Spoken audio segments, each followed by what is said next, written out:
Hello, welcome to Canterbury's Turning. My name is Claude Dupuis. We're in Canterbury, New Hampshire. We're in the backyard. This is where I process all my wood for my bowls. I start out in log length, like I have here. What I've done to this log is I've already cut a part of it off because it was been sitting around for maybe a month or so, and it starts to checks, and the checks cracks. They radiate from the pith out in a circle like that. So I've cut about 5-6 inches off this log already just to get rid of the pith. So when I turn it around, they don't go that deep. So there's no sign of any checks that's going to show up in my bowl when I'm finished because I've cut beyond them. At least I think I have. Sometimes they do show up and you got a bowl with a crack in it that's no good. All right, so I'll set that aside. And now looking at this piece I have, I've got the pith with a crack still radiating out of the pith. So what I want to do is stand that crack straight up and down, and because I'm going to make a chainsaw cut right there's the pith, the center, and there's that crack.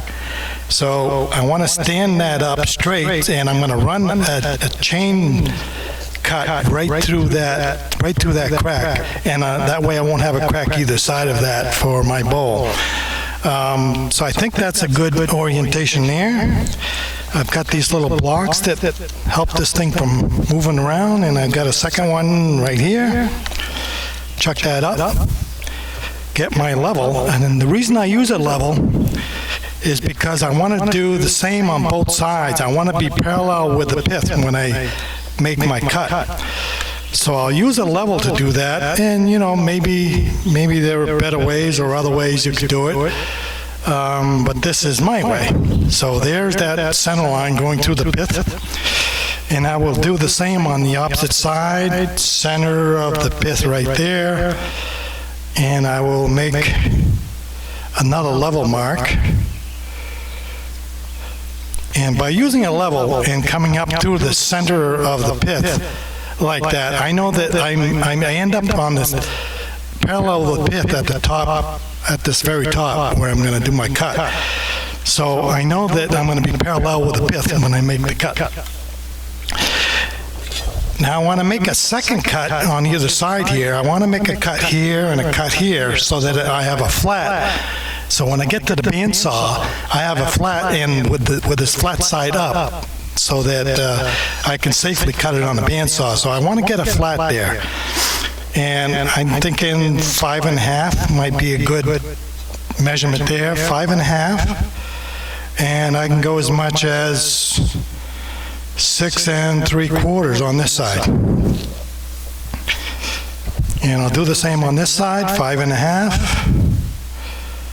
Which would be right there, and 6 3/4 right there. So marking that level again so that this cut needs to be parallel with that cut. I could measure over, probably it would be work the same way, but I'll just level it up. And do the same on this side. Level that up. So I'll start out by making these two cuts. I'll make a tick mark with the chainsaw on that side to get my alignment. I'll make these two cuts, and then lastly I'll do that center cut. And I'll end up with a bowl here, maybe something in this line, flatten out here with the foot of the bowl, and then back around, and then I'll end up with a second bowl out here someplace, something like that. All right, that's step number 1. I am going to start up the chainsaw, get my headgear on, safety glasses I have on my head. Here we go. Safety glasses, earmuffs. I will cut the mic.